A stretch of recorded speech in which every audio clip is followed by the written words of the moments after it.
ஐயோ இருட்டாயிருச்சுரா. போது போது வேணாம்.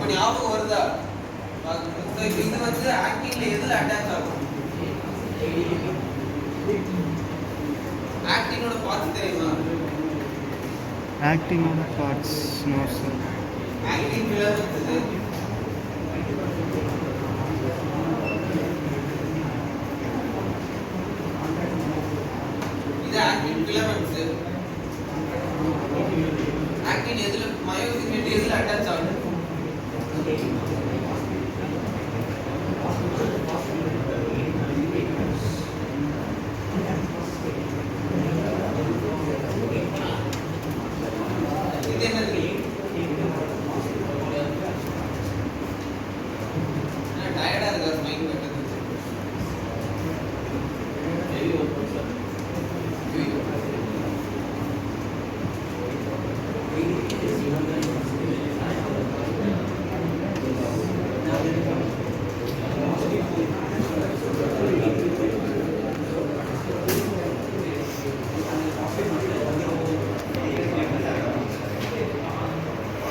கான்ட்ராக்ஷன்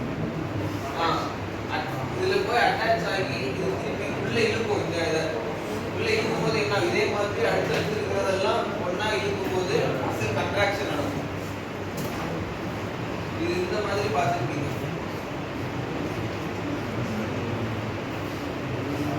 இந்த மாதிரி பார்த்துருக்கீங்களா? ஞாபகம் இருக்கா? இதில் இருக்கும். இது வந்து இதில் அட்டாச் ஆகி எல்லாத்தையும் உள்ள இது ரிலாக்ஸ்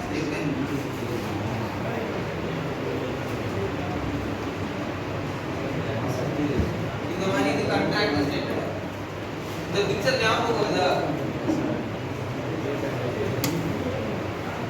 தூங்காதீங்களா? இந்த பிக்சர் ஞாபகம் வருதா? இந்த மாதிரி பாத்துருக்கீங்களா உங்க பிசியாலஜி புக்ல? Yes sir. Active mind. Yes sir. இதெல்லாம் எதுக்கு சொல்றேன் நானு?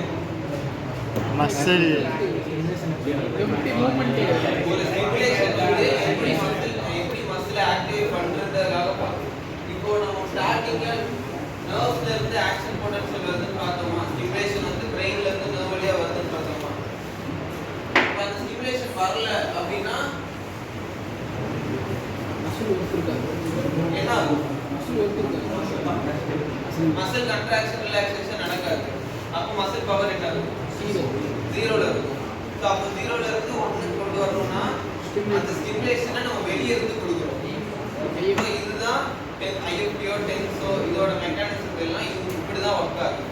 ஸோ இந்த மாதிரி வெளியே இருந்து ஒரு ஸ்டிமுலேஷன் வரும்போது அப்போ ஃபர்ஸ்ட் என்ன பண்ணும்?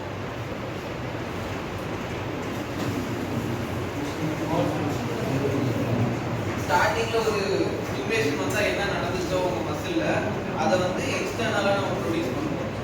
ப்ரொடியூஸ் பண்ணி ஐஎஃப்டியோ டிஃபரன்ஸ்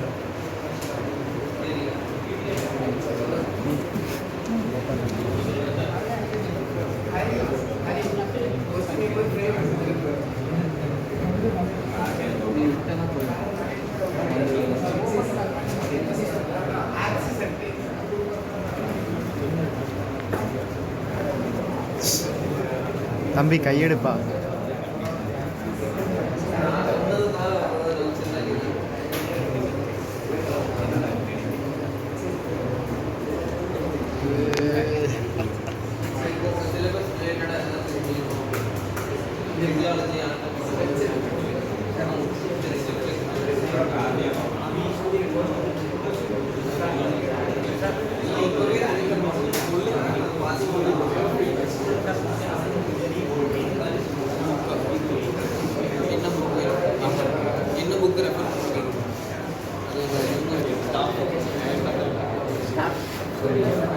நான் வந்து அனாலிசிஸ் எனக்கு ஒரு சப்ஜெக்ட் கிடையாது.